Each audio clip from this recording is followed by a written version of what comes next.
Okay, so I'm going to be talking about the crab reach today. This is a movement that comes from my very good friends at Animal Flow. This is where I learned this move, and so I attribute that to their system. However, we will be tweaking this slightly, and we will be varying it up, combining it with some movements that are more yoga-like. Okay, so I'm going to show you how to work into your crab reach from your static crab. I would highly recommend warming up with some wrist mobilizations and with your crab activations as well before getting into this movement. Okay, there's quite a lot of hip opening, back bending, and twisting going on in this, so you're definitely going to want a reasonable warm up before trying this out. Okay, additional prerequisites for this one, I would highly recommend that you have a really solid glute bridge and you have a very good understanding of what is going on in the hips as you perform your glute bridge. If you're not great with glute activation and it's really challenging for you to open up your hips, specifically your hip flexors, this is going to be a really tough movement for you. Okay, so let's get right into it. To begin your crab reach, as I mentioned, we're going to be doing this from a static crab position. Okay, so feet nice and close to the hips, hands on the ground behind you, shoulder width apart, fingers pointing backwards, and spread nice and wide, hovering the hips. We won't go into too much details with this one because we've got another demo for it. Okay, but when you set up, you should resemble something like a capital M shape.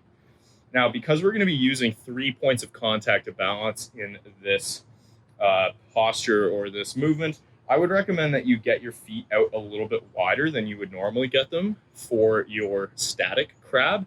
And this will give you a better base of support, a wider triangle, so to say, between your 3 points of contact to balance on top of. Okay. Now I'm going to start by pointing my chest towards the camera. So I'm going to be doing a right arm crab reach, meaning I'm going to press into my left palm to stabilize, and I'm going to lift my right hand in front of my chest. And I'm gazing more or less through my fingertips here. Okay. Step number one is essentially to perform a glute bridge, sending your hips as high up into the air as possible. Okay. So my glutes are very active here. Okay.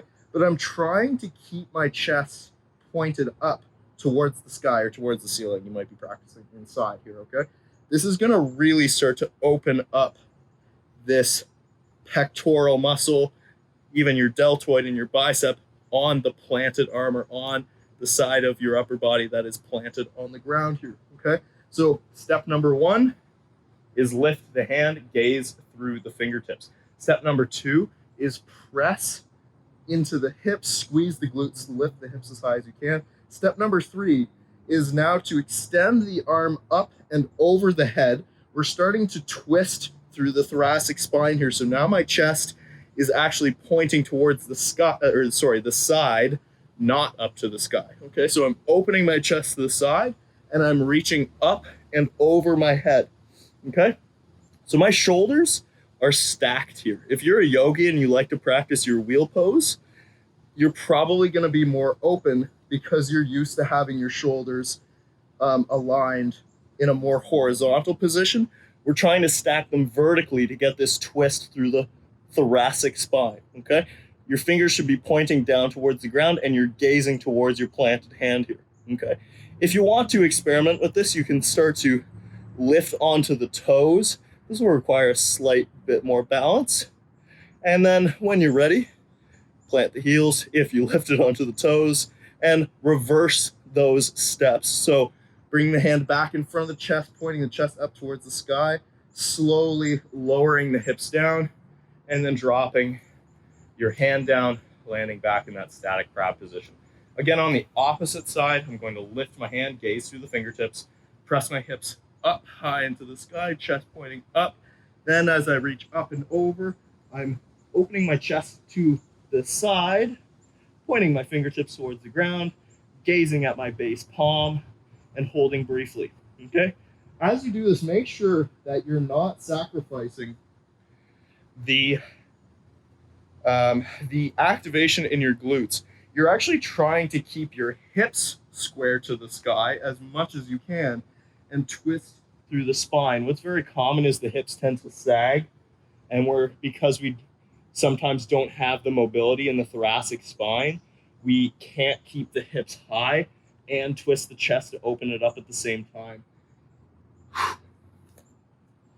Big B joining us here.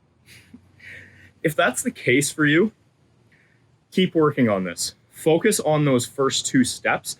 Get to that point where your hips lift up into the air and hold there for a long time. Additionally, bringing in some other thoracic spine mobility work is going to help you a lot. So your thoracic twist and reach, which is another demo I've got in our evolution library, is a good one for this. And lots of twisting work through the core and through the upper body is going to help you with this a lot, okay? That's your basic crab reach, okay? This is a movement you can use on its own or integrated directly into flows like you will see in the other demos, the other flows that you'll find in the evolution library. A number of them do incorporate this crab reach movement. If you want to take this a little bit further, maybe you're a yogi and you like practicing your wheel pose. Maybe you've got a freaky spine like I do, and you want to take your crab reach even further. You feel really comfortable in that position, and you want to progress and continue getting a better back bend and continue mixing and playing around with multi-modality movement practice and multiple disciplines within your movement practice. Now what we're going to do is actually go from crab reach into wheel pose and then back to crab reach on the opposite side, okay? So again, setting up our static crab position, okay? I'm going to lift my right hand. I'm going to lift my hips up into the sky. I'm going to reach up and over, twisting through the thoracic spine, holding this twist briefly, making sure my glutes are still squeezed, and I'm twisting through the thoracic spine. Now I'm going to start opening my chest back up towards the sky again, but before I do so, I'm going to twist my hand. I'm going to keep gazing towards the ground. So now my fingers are pointed more to the opposite edge of my mat, okay? And I'm going to start reaching over my head. I find it's more comfortable to get a slight bend in the arm here to reach that second hand to the ground. Now my fingers are pointed back towards my heels, and I've landed in wheel pose. If you like to get a thoracic extension in this one, you can press forward into your arms and really open up those shoulders. Keep your core active here. Keep your glutes squeezed so you're not putting too much extension through the lumbar spine. It's focusing in the shoulders and the thoracic spine and opening through the hips here. Take a few deep breaths. Coming back to that middle point of your wheel pose or your bridge if you're a gymnast. Now I'm going to turn my right hand so my fingers are pointing to the opposite side of the mat. I'm going to start lifting off my left and coming to a crab reach on my opposite side now, holding briefly, and then coming down. Okay, let's do that one more time, returning, coming back the opposite way.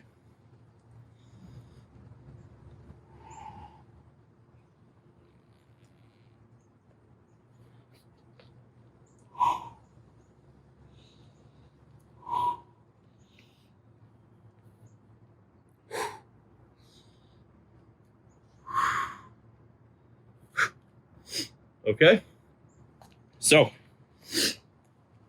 that's a much more advanced movement than just the basic crab reach. It takes a lot of back bending capability, twisting, hip extension, all that good stuff. Really important to be mixing back bending practices into your movement training because, well, there's many reasons. I could go on and on about this. One of the biggest things is fear. So this is kind of a scary movement. It feels like we might fall and land on our head. If that's the case, you might want to do this on top of a thick mat or something like that, just to make yourself feel a bit more comfortable. But breaking through those fear barriers is a huge reason why backbending practice is so valuable. Same thing applies to hand balancing too. It's scary. So Our brain gives us this block. It doesn't want to do it, but breaking past that block is so liberating. I cannot explain how good it feels to achieve movements like this when fear is the only thing stopping you. If it's mobility, or if it's strength or something like that that's stopping you from being able to do this movement, then continue working on prerequisite exercises and prerequisite movements to get better at this and come back to it later on.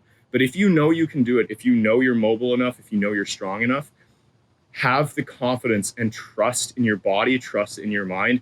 You will break through that barrier. Now, be patient with it. Don't do it so fast that you force yourself and maybe injure yourself. You want to take it slow. You don't want to be pushing way outside of your comfort zone, but you want to be pushing it just a little bit every time you come back to your back bending practice. Okay. That was your crab reach. I really hope you enjoyed the demo. I'm sure you enjoyed the demo. And wishing you well, as always.